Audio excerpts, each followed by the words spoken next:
For those who don't know me, my name is Patrick McCauley. As a member of the advisory committee of the Institute for Religion and Science at Chestnut Hill College, I would like to welcome you to tonight's Zoom event. A particularly warm welcome to the many who are here for the first time.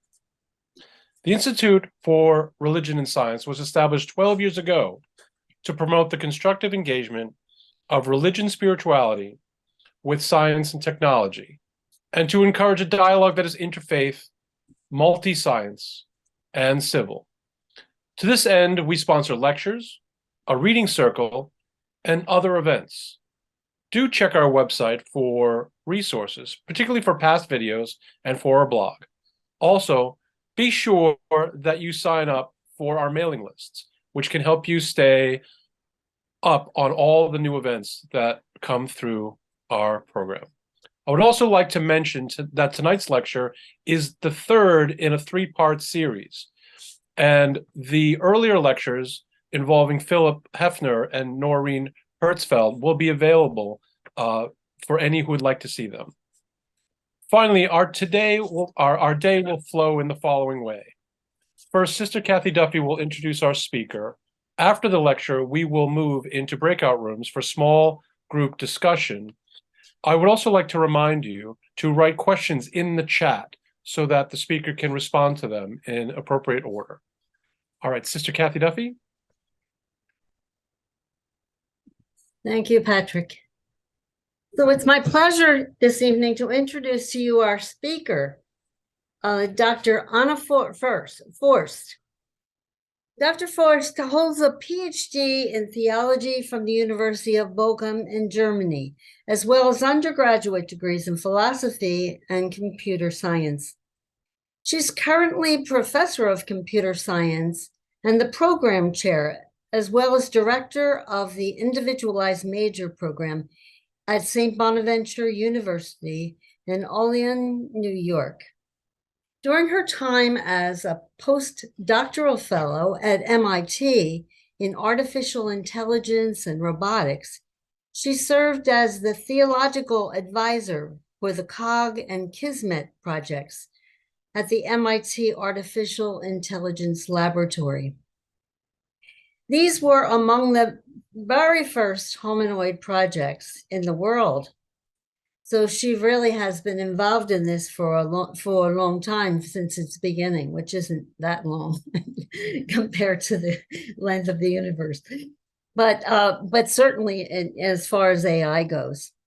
She has spoken extensively on artificial intelligence, computer science, and the concepts of personhood and dignity to academic audiences and to the media.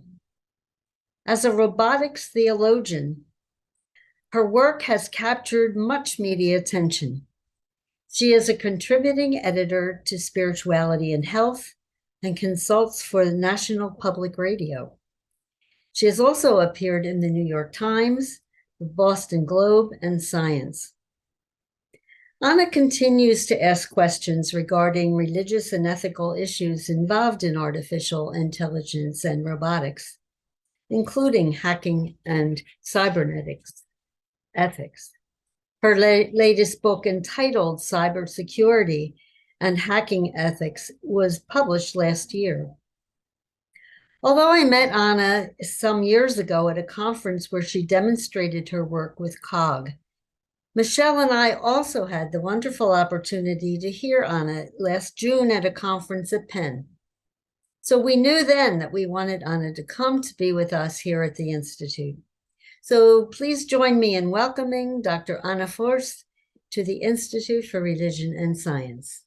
Thank you so much, Kathy. What a wonderful introduction. I'm not muted, right?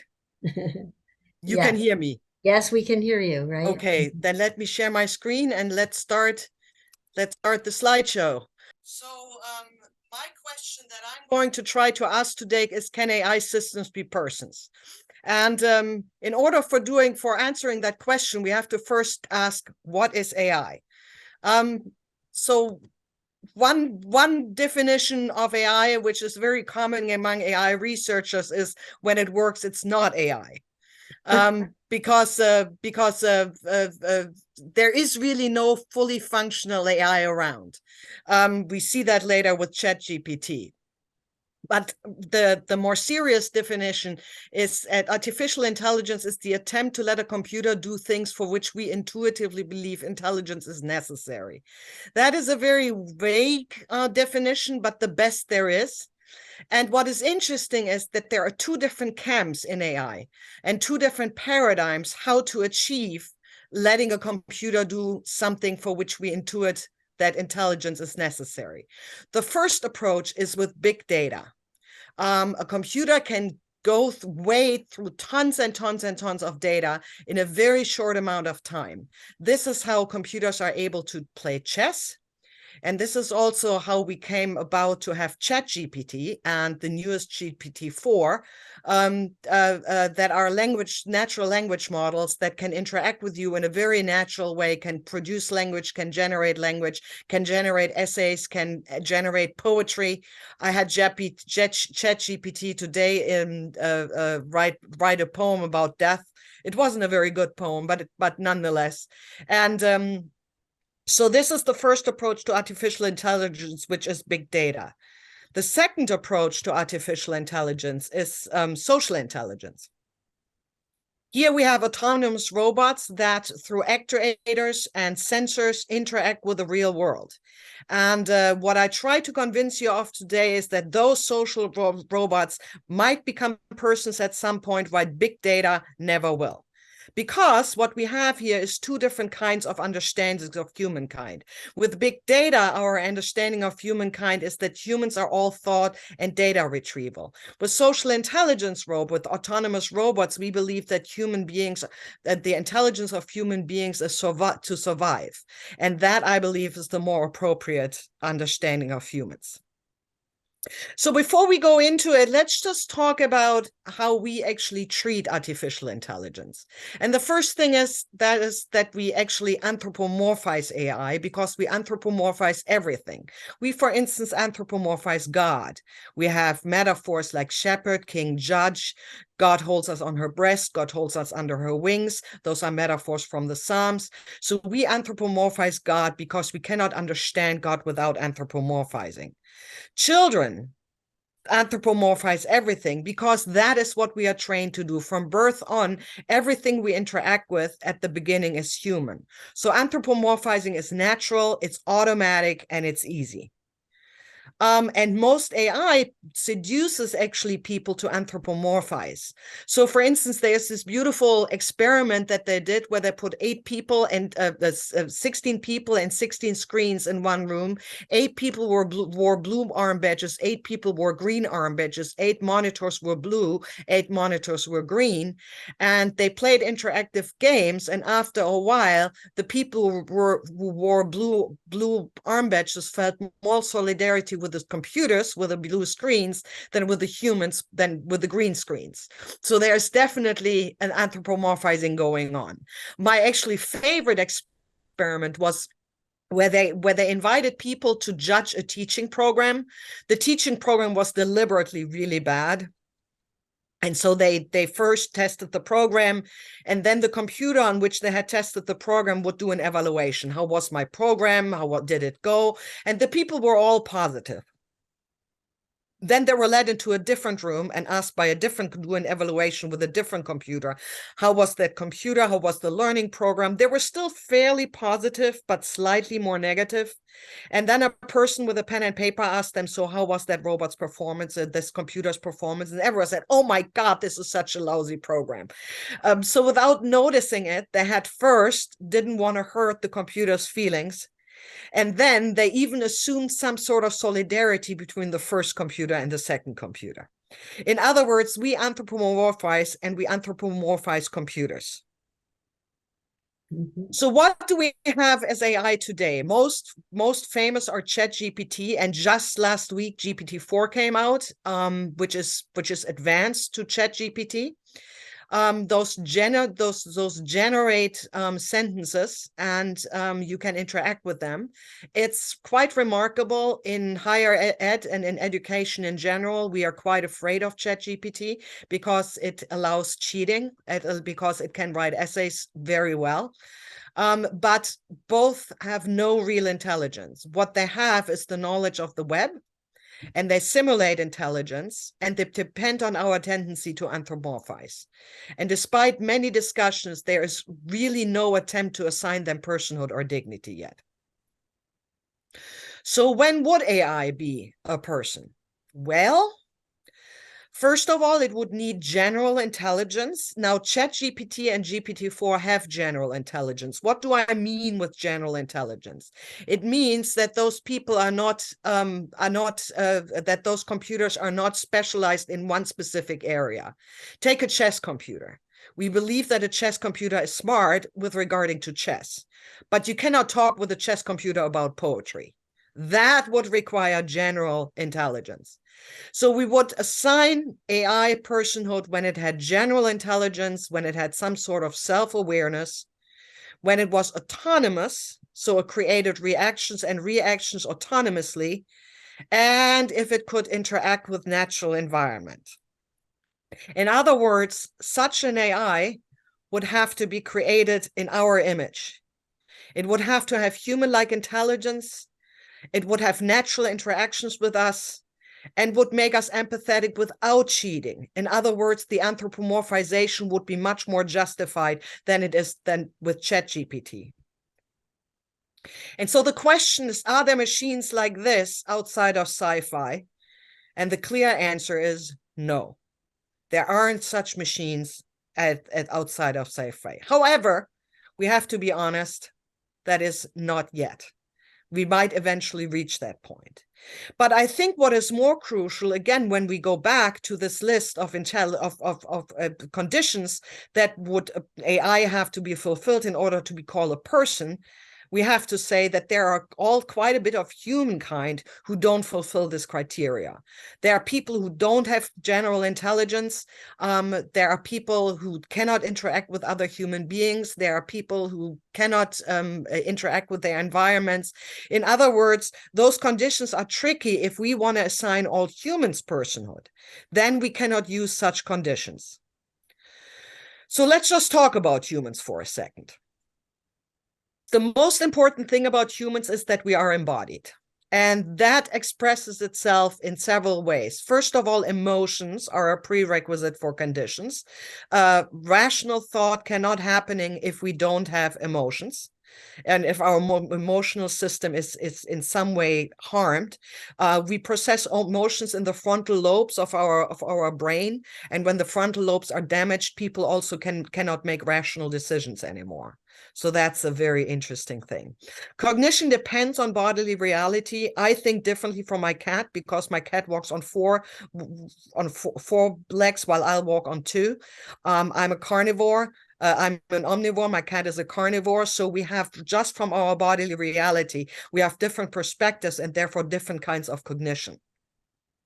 From developmental psychology, we know that we actually build our memory not inside of our brain. That's an assumption that is wrong. A lot of people use computer metaphors such as I couldn't store it or I couldn't process it to explain memory, while in fact we build memory out in the outside world, a term that developmental psychologists called external scaffolding. And cognition is fundamentally based on brain architecture. Our brain architecture leads us to the thoughts we have. And there is just one little very interesting tidbit that religiosity has a neurological equivalent, something that the media have dubbed God module. It's between the frontal lobes and the neocortex in the right hemisphere. This area of the brain is active when people report a religious experience. And when you stimulate that area in the brain, people then say they had a religious experience. Now, the question is, of course, does that God module mean in any way, shape, or form, does it say anything about if there is a God or not? And the answer is of course not. Because you can either argue, oh, religiosity is just in the brain, which is what a lot of people did when it was first discovered. But the discoverers of that God module actually said, no, in fact, God has built that module into us in order to communicate with us. So in other words, we think because our brain has the architecture that it has, and that means everything has a neural substrate, and so our religiosity also has a neural substrate. That does not say anything about if there is a God or not. Now, what we get through this importance of a body is a new understanding of intelligence. We know that intelligence cannot be abstracted from the body. And we know, because our body has evolved over evolution, that we are driven by very basic drives. So the standard 4 drives are called the 4 Fs, which is feeding, fleeing, fighting, and procreation. Those are the 4 Fs, and those are the 4 main drives that we have. And our intelligence helps us to survive. It is a byproduct of evolution, and here's especially feminists who understand this understanding of intelligence very well and see chess and mathematical theory improving and our abstract thought as byproduct of our capability to survive. So now that we got our embodiment out of the way, let's start a first approach with personhood. What does it mean to be a person? Well, first of all, being alive is not a condition for personhood, because first of all, there's a lot of other animals than the human animal that we treat really not like persons. Secondly, being human is not a definition for personhood, because while we use human and person synonymous, we don't think that way, because if we really would treat all human beings as persons, genocide, racism, and prejudice would not happen. So in a form of genocide, we deny the persons, the people, the humans who are victims of the genocide, we deny them personhood. When we are racist, we deny the person against whom we have racist thought, we deny them personhood because we see them as a lesser human. When we are prejudiced, we deny the people we are prejudiced against personhood because we see them only as that against which we have a prejudice. So in other words, when we look at this approach to personhood, there are no empirical criteria for personhood, because whenever we come up with a criterion for personhood, that we say, okay, a being would have to be that and would have to have that, then we exclude automatically human beings from the family of persons. And from a theological perspective, we can't do that. So I'm here suddenly in a paradox. So I want to assign, from a theological point of view, each human being the asset of person. But I cannot really define personhood empirically. So the question is, how can I define personhood? Well, we humans have actually a big trouble with that. We actually are very, very exclusive beings. Babies have already a language and face preference between 6 and 9 months. So in other words, with 6 months, a baby babbles all sorts of sounds. With 9 months, it babbles in the sounds of the language it's surrounded by, what will become its mother tongue. Babies with 6 months can distinguish between a lot of different faces. Babies with 9 months are much better in facial recognition, but only from people they know. So for instance, when I never see a person with glasses until I'm about 6 years old, I have trouble distinguishing people with glasses. A little more sinister, if I've never seen an Asian face and I suddenly, with 8, 9 years old, detect Asian faces for the first time, I have trouble actually differentiating between those faces. This mechanism leads to what is generally referred to as the Dunbar number. At any given moment, I have only the capability to have approximately 150 beings in the group that I assign personhood to. 150. That's pretty much the limit. And the way we know about this number is that both in the military as well in the church, groups fell apart when they had more than 150 members. So, which is why religious communities usually have about 150 members that are there at one point, and so do military units. We humans distinguish very strictly between our insider group, people we are accept that are part of our group, and outsiders. And we have a wish for familiarity. Statistically significant people marry when their name starts with the same letter. They did this experiment with tea preferences. Tommy wanted Tomiva, Laura wanted Lawler. So in other words, both wanted tea kinds that sounded like their first name. And how do we justify our biological being that we are exclusive? We justify it with superiority myth. Oh, people with glasses are inferior because I cannot distinguish their faces. People outside my group of 150 are not as good as I am. So, for instance, let me give you a couple of examples for Dunbar numbers. Let me show you here some videos. This is people who were sent on campus as an experiment to actually ask someone for direction, and I let you see what happens.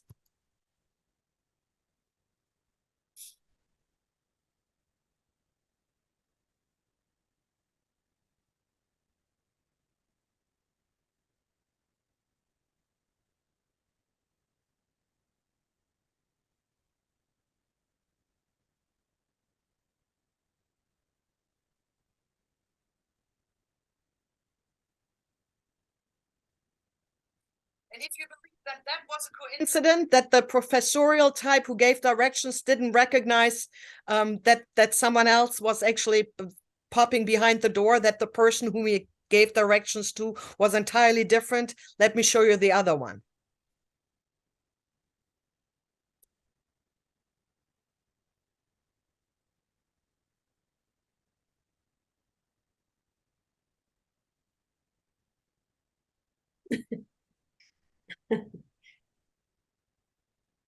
So it's kind of amazing, right? But that is due to the professorial type meets thousands of students every day. They don't see the individuals as persons. They become persons when they're in the classroom, but outside of campus, they don't. The lady in the white shirt doesn't see a worker as a person at this moment because she knows she will never see him again. So why should she recognize when they are shifting? So we think that we would be better than that. I bet that all of you right now think, oh, that would never happen to me. Well, in fact, it would. Because that has to do with the Dunbar number. So I always love this example because it's such a beautiful, visualization of the Dunbar number. Now, there's something else that we often use as criterion for personhood, and that is self-awareness. Self-awareness, the best test for self-awareness is the famous Sally and Ann test. So what you see are two girls, Sally, who has a basket in front of her, and Ann, who has a box. And Sally has a ball and puts that in her basket and leaves the room. Now Anne takes the ball from Sally's basket and puts it in her box. And the question is, where will Sally look for her ball when she comes back to the room? Now, we all know Sally will look in the basket because she was absent when Anne put the ball from the basket into the box. But babies under 36 months of age, so under three years of age, will invariably point to the box. They have seen that Anne moved the basket. They have moved the ball. They have no understanding that anyone else has a different perspective from them. They have no sense of self and therefore no sense of other. So they will point invariably to the box. Between 36 and 45 months of age, you have a mixed phase where you actually, where the children will look to the one and point to the other. And then with 45 months of age, they will definitely pass that test. So they will look always to the basket because that is where Sally left the ball. So what you have here is a self-other ambiguity. So self-awareness cannot be a criterion for personhood unless we want to deny humans under the age of 45-month personhood. And I think no one is ready to do that. Now, here's the interesting thing. ChatGPT passes the test. But ChatGPT doesn't pass the test because it actually has an understanding of otherness. ChatGPT passes it because there are myriad cases of Sally N and the Sally N example online. And because it searches the web constantly and knows what's on the web, it will give the right answer, not because it actually understands that it is the right answer, but because it knows the example. Leonardo is a humanoid robot, and that actually did pass the test through embodied interaction. So that was interesting. Leonardo is unfortunately in a museum since 9/11. A lot of funding for humanoid robot projects has gone down because the military seeks to get real autonomous robots as soldiers. And so we had to work application-based, and that led those projects like Cog, Kismet, and Leonardo unfortunately behind. So, however, we are talking about Christianity. And Christianity transcends biology. So far, I've been talking about biology, about developmental psychology, about human beings from an evolutionary perspective. Now we talk about Christianity. And first of all, Christianity is pretty much the most inclusive religion on the planet. Because our founder, Jesus, was never a Christian. Usually when you have a religious founder, they converge to the religion they start. Jesus was never a Christian. He was a Jew. He was born as a Jew. He lived as a Jew. He died as a Jew. And he was resurrected still as a Jew. So Jesus was never a Christian. Our Bible is in most part the Jewish Bible. And all early theology was actually Jewish. Paul, Peter, Mary of Magdala, Mark, Luke, John, to mention the most important theologians of the early time, they were all Jews. And Jesus wants us to be all-inclusive, and that is best demonstrated in the Sermon on the Mount. Now, you all know chapter 5 of the Sermon on the Mount, where Jesus says we are all murderers and cheaters. Whoever looked at someone with rage has already murdered them, and whoever looked with someone with desire has already cheated with them. So what does that mean? I mean, there are lots of different interpretive ways, but when you come from the perspective of Jesus being all-inclusive, then what it means is we shouldn't look down on murderers and cheaters because we could do the same. We are capable of everything that other human beings are capable of, and therefore we should not construct insiders and outsiders.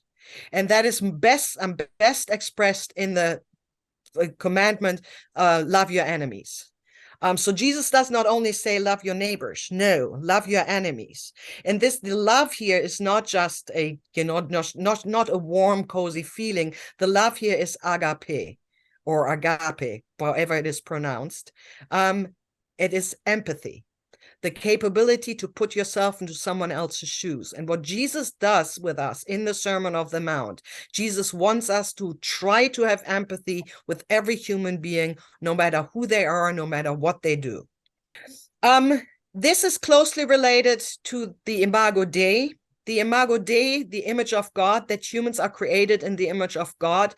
The Hebrew term for image is actually Salem, which means literally a divine clay statue. So what it means, we are all statues of God. And when you put that together with the first commandment, which is you shall not make an image, right? What that means, we shall not adore statues of God. Rather, when we want to adore God, we should look at each other, because every one of us is a divine statue.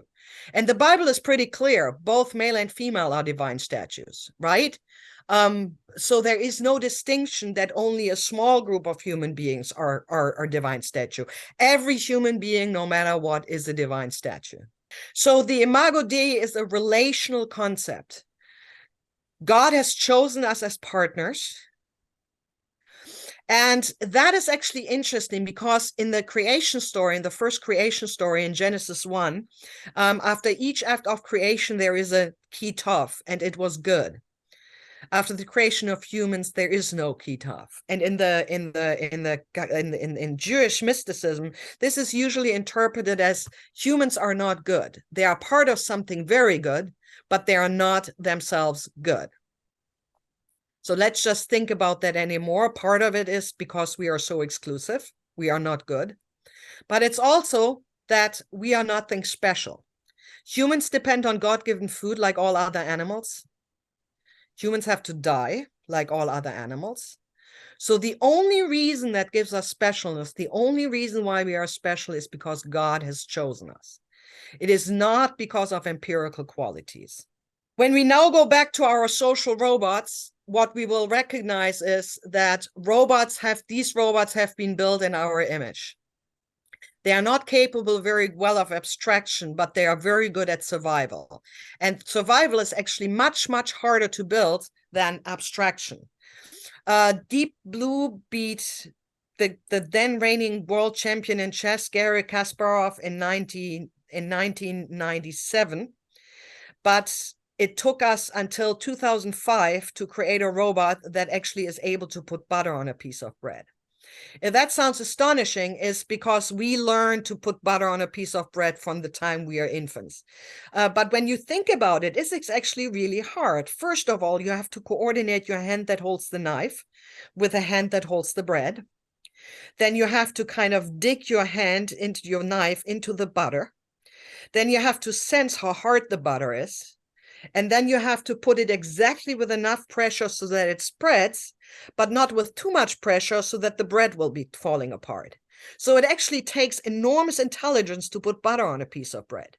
And again, the only reason why we don't think it requires a lot of intelligence is because we are able to do it from so early on, while we think chess is really, really hard. Chess is easy to program.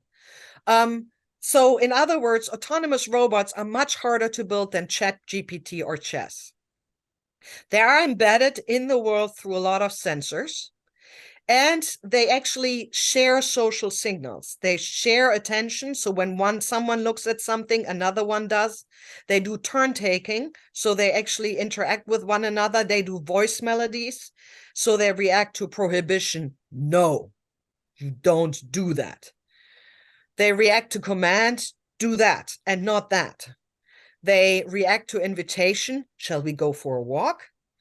And they respond to soothing, good boy, good boy. Those are the 4 voice melodies that every mammal understands.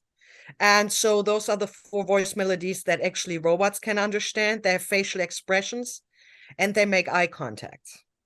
I want to demonstrate you 2 examples. The first one is Paro. Paro is a therapeutic robot that is used in elderly care facilities. It's very cute, as you can see. What it does, it babbles, it makes cute little sounds, and it reacts to stroking by cuddling against the hand that strokes it. It cuddles against the body. It is warm. It gives kisses. It's just very adorable.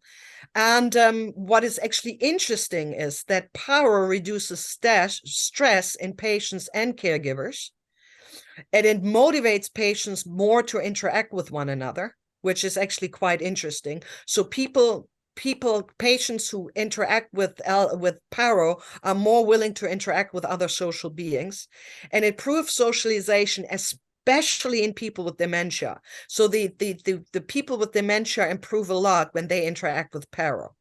And of course, it's easier and cheaper than pets.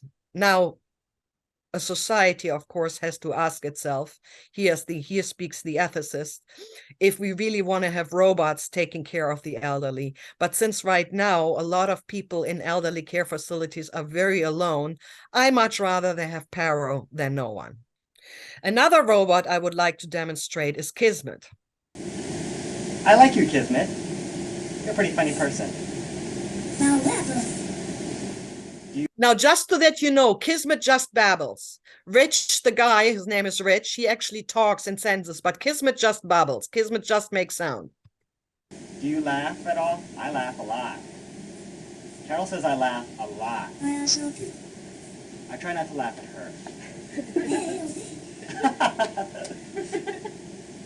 Okay. You're adorable. Yeah, we Who are you? What are you? we're doing sure. There's some this. Mhm.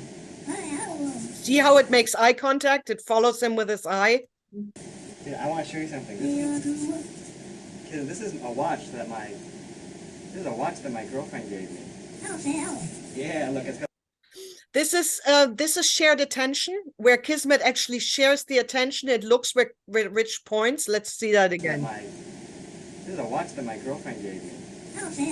Yeah, look, it's got a little blue light in it too. You like? I almost lost it this week.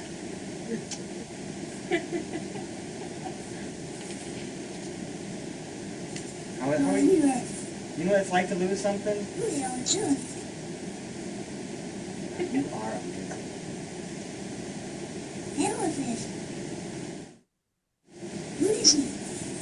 Yeah. I'm gonna try closing my eyes. You do that? Let me try opening my eyes. Are you close? No, stop. No, I gotta talk now. No, stop. Listen to me. I think we have something going. Oh, I think there's something here between us. Stop, you gotta let me talk. Stop. Kismet, I think we got something going on here. You and me. You're amazing. What are you? Bye. Bye. Okay. All right. You know what? Hang on a second. I still want to talk to you. I got a couple more things I want to say to you. So there's Kismet, a very impressive robot. Let me just go back to my slides. So what is my conclusion after I showed you these autonomous robots? Intelligence is embodied, and personhood is cultural. We assign personhood to those beings who are like us. And theological, it's an assignment to us from God. As soon as we use empirical criteria to define personhood, it becomes, we exclude human beings from the community of persons. But when we assign personhood as acceptance by God, it becomes inclusive. But if that's the case, then there is really no reason why robots could not become persons as well, because robots, as soon as they are part of the human community, would become part of God's community as well. And the success of social robots and the failure of expert systems like ChatGPT, who aren't really smart, shows the importance of embodiment. And what I like especially about that is that AI, in its success of autonomous robots and the rejection of disembodied AI, arrives there where the Bible has started all along. Because remember, we have an embodied resurrection and we have no body-soul split. That's alien to the Bible. So in other words, AI teaches us something about what it means to be human, because whatever works is actually the way that AI, that whatever succeeds in AI tells us something about how we are. And something that a lot of people might find surprising, but which is actually true, AI makes us humble, because it is so very hard even to program a robot to put butter on a piece of bread. It's hard to build an ant.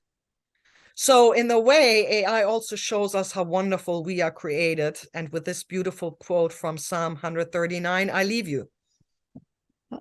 I'm gonna thank Anna for a beautiful talk.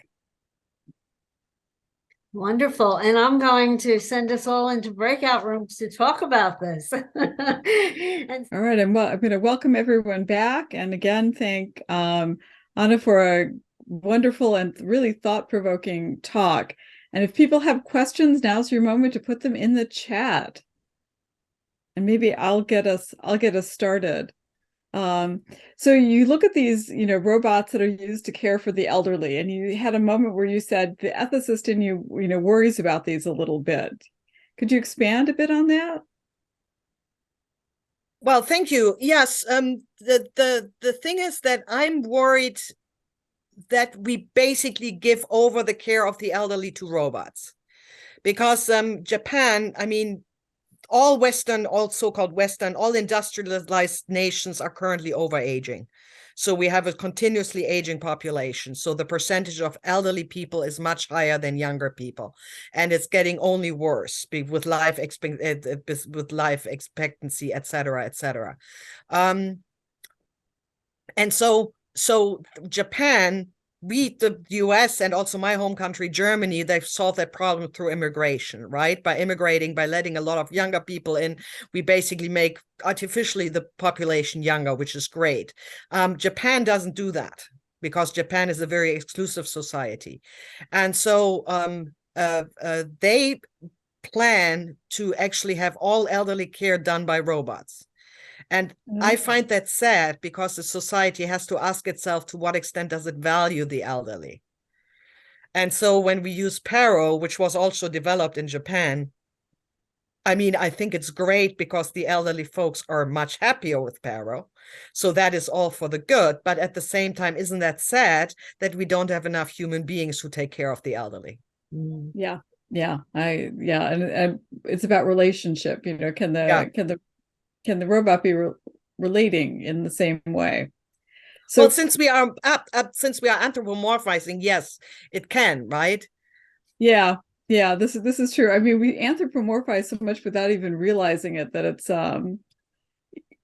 you have to really step back to think about it. Yeah. So we have some questions in the chat, and the first one is: does AI relate to transhumanism, ultrahumanism, and if yes, how? Such a good question. The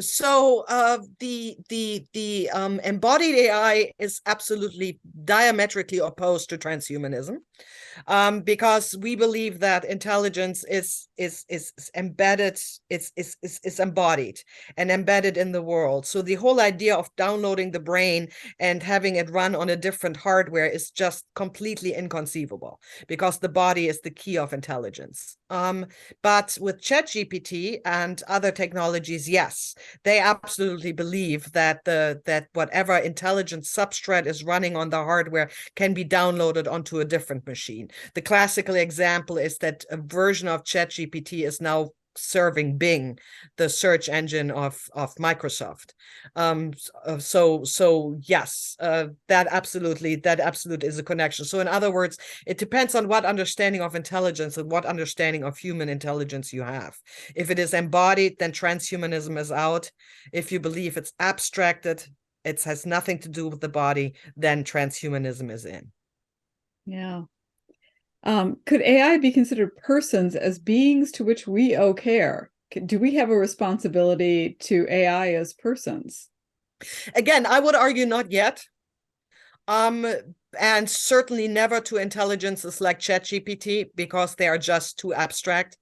And, to give you an example, I mean, they put explicit programming on top of ChatGPT so that it wouldn't be racist, but it doesn't distinguish between good and bad information on the web, right? It doesn't have any filters that we automatically develop because we are embodied. So no, I don't think those are the technologies we have responsibility for. But when we have actually autonomous robots that interact with us on a level that we assign them personhood, then yes, we would have to ask ourselves how we treat these products of our geniuses, right? And that is the moment where responsibility certainly comes in. Right. What was the little robot that was moving from Boston around the country, and people were supposed to take it places, and it came to Philadelphia and people destroyed it? Destroyed it, yes. Yeah, to which we did not have a responsibility. Yes. Who is controlling the moral and ethical issues in AI development? And is AI contributing to humanity's technological trance? Technological what? Technological trance. What is that? What is trans? Trends. Yes. Oh, okay. Okay. So who's controlling the ethical and moral one? Well, what is actually kind of interesting is that OpenAI, the company that developed ChatGPT, has some very strict and rigid ethical guidelines, which I think is kind of cool. So they, for instance, say that the technology should never be used to enrich people. which is great. That technology should never be used to create insiders and outsiders. So they have some very rigid rules, but that is, of course, we all know that that's not necessarily normal.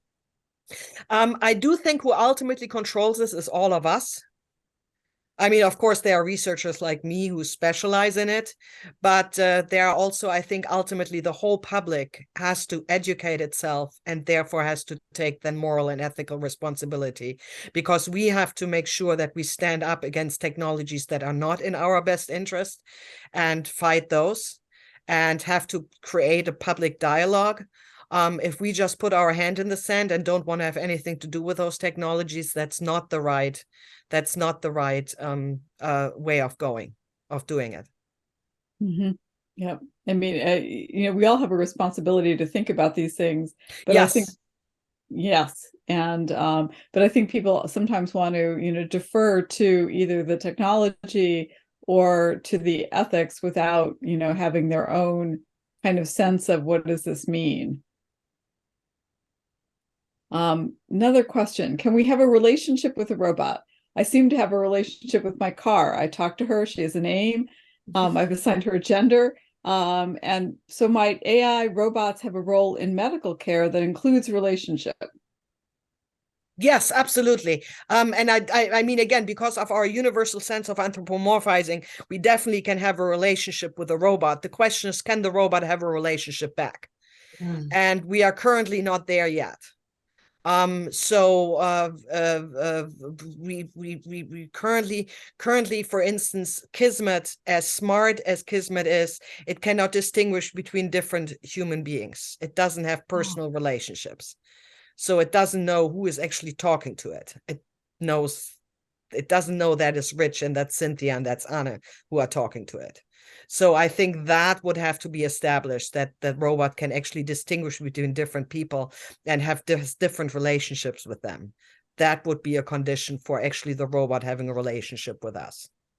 Yeah, what else would be a condition for having relationship? I mean, I really occurs to me, I have not particularly thought about what does it mean for a robot to have a relationship with me.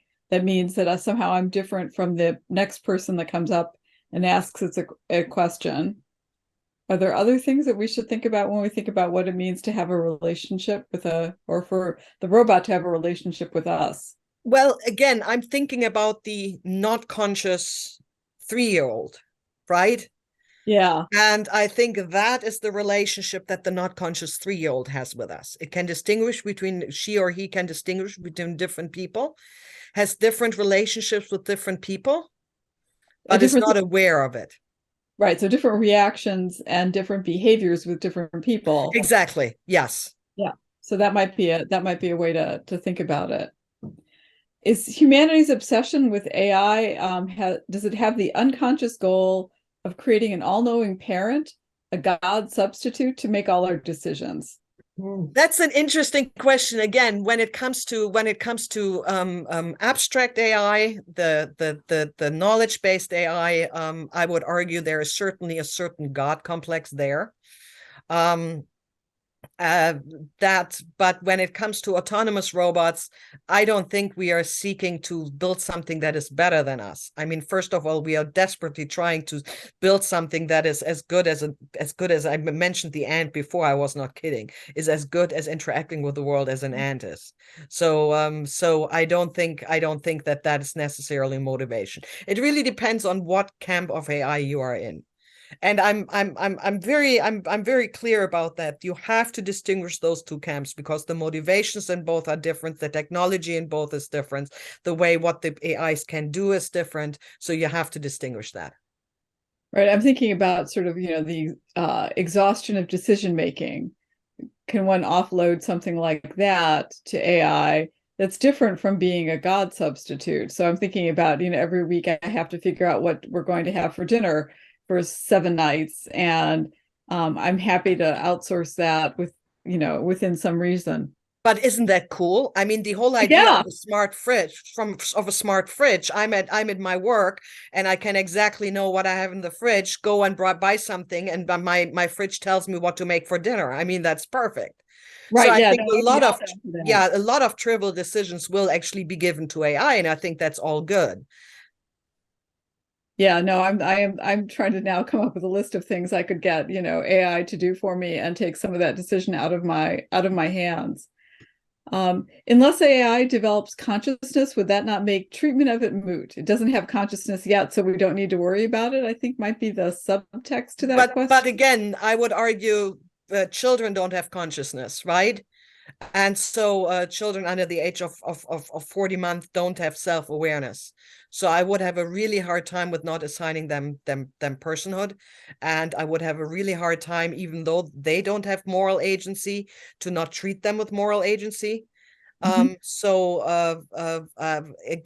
this is consciousness is one of these empirical criteria that we use to say, oh yeah, a person would have to have consciousness, and we automatically exclude other human beings, which I, from a theological perspective, can't do. And I'm not using only children as examples. Someone who is severely dement also doesn't have consciousness anymore. And so the question is, do we stop assigning them personhood? And again, I would argue no. We assign them personhood. Yeah, I certainly agree with that, you can be, I mean, even someone who's completely unconscious, for example, in the middle of surgery, is also not a conscious person, yet we still assign them personhood as well. Yes. And do we have any more questions? We have a comment that says, yes, children do have consciousness, but not below a certain age, is what I'm hearing. Well, again, the Sally-Ann test is the universally recognized test for self-awareness. Okay. Yep. So if you base it on that. If I base it on that, then no, they don't have self-awareness. Yeah. Yeah. And I'm looking to see if we have any more questions in the chat. And it looks like we don't. But I want to say thank you for both a really fascinating presentation and thought-provoking. And I'm really appreciating the notion that we should be thinking ahead about these things. Yes. Right. That, we don't want to be thinking all of a sudden we have a conscious, autonomous robot, and now we're worried about what the ethical problems are. Right. Yes, ethical questions are. So thank you so much for that. And I will turn it back to Kathy. And so, Anna, wonderful. Really appreciate your coming tonight. I wish you could come in person, and I wish the audience could have come in person too, but that would be a better relationship, because it would be embodied. But if not, this is fine too. So I think that it's been wonderful, and it's been a wonderful series. I think that there's been so much diversity, different ways of thinking of these questions. And as you said, and as I realize, we really have to be on top of this. So we can't just shy away and say, oh, I don't believe in that stuff, or, whatever, or I'm afraid of it, or whatever. It's really important for us all to get to learn something about, what's happening, so we can somehow direct the future of our world. And so, Anna, thank you again very much. And we hope. Thanks so much for having me. That was fun. Good. We enjoyed it too. So